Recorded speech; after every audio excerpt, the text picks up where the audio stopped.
একটু সমস্যার সৃষ্টি করার চেষ্টা করে। আশা করি তাদের বোধোদয় হবে এবং আমাদের এখানে বিএনপি বলেন, জামাত বলেন, তাদের সাথে আলাপ আলোচনা চলছে জোট নিয়ে। বিএনপির সাথে জোট হতে পারে, অন্য কোনো দলের সাথেও জোট হতে পারে। তো এই আশঙ্কায় অনেকে আসলে ভয়ে যে তার সিটটা চলে যায় কিনা, এই কারণে এলাকায় একটা বিশৃঙ্খল পরিস্থিতি সৃষ্টি করতে চাচ্ছে, যে এটা কেন্দ্রীয় পর্যায়ে দেখানোর জন্য যে না এখানে তাকে দেওয়া যাবে না। তো আমার কথা হচ্ছে যে আমাদের কারোর সাথে জোট হোক বা না হোক, আমি পটুয়াখালী 3 এবং পটুয়াখালী 3 এখান থেকেই ট্রাক মার্কা এবং ট্রাক মার্কাতেই নির্বাচন করবো। আমার ভরসা এখানকার সাধারণ মানুষ। আমরা তো 10, 15, 20 বছর রাজনীতি করিনি।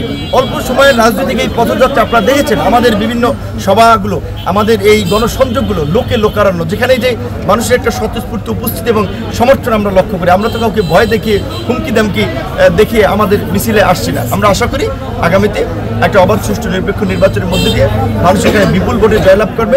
বিএনপি, জামাত সহ অন্য সকল রাজনৈতিক দলের নেতা কর্মীদের প্রতি আমার আহ্বান থাকবে, আমার অনুরোধ থাকবে, আমরা যার রাজনীতি করি, যার সাংগঠনিক কাজকর্ম করি, কেউ কাউকে বাধা বিঘ্ন দিয়ে, কাউকে হুমকি ধামকি দিয়ে একটা অসহিষ্ণু পরিবেশ সৃষ্টি না করি। এই আগামীতে যে আমরা একটা নির্বাচন চাচ্ছি, এই নির্বাচনের উপরে বাংলাদেশের ভবিষ্যৎ, গণতন্ত্রের ভবিষ্যৎ নির্ভর করছে। কাজে নির্বাচনকে কেন্দ্র করে যদি বিভিন্ন জায়গায় সংঘাত, সহিংসতা হয়, সাধারণ মানুষ আতঙ্কিত হবে, ভোট কেন্দ্রে যাবে না, নির্বাচন বাধাগ্রস্ত হতে পারে, বানচাল হতে পারে। পতিত স্বৈরাচার কিন্তু তাই চাচ্ছে নির্বাচন বানচাল করার জন্য। সুতরাং নিশ্চয়ই আমাদের রাজনৈতিক অন্য দলের নেতাকর্মীরা সেটি চাবে না।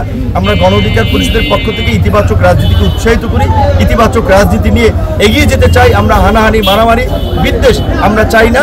আমরা চাই যে অন্য রাজনৈতিক দলগুলোর নেতাকর্মীরাও একই মানসিকতা ধারণ করবে।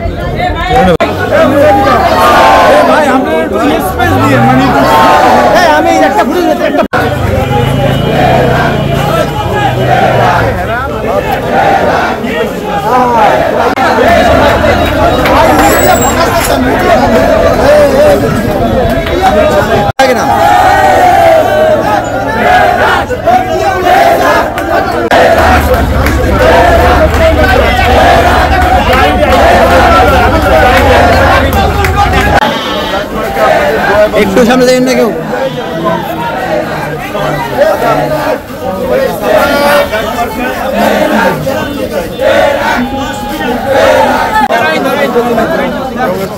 ভাই আমি ছবি তো মোবাইল আমার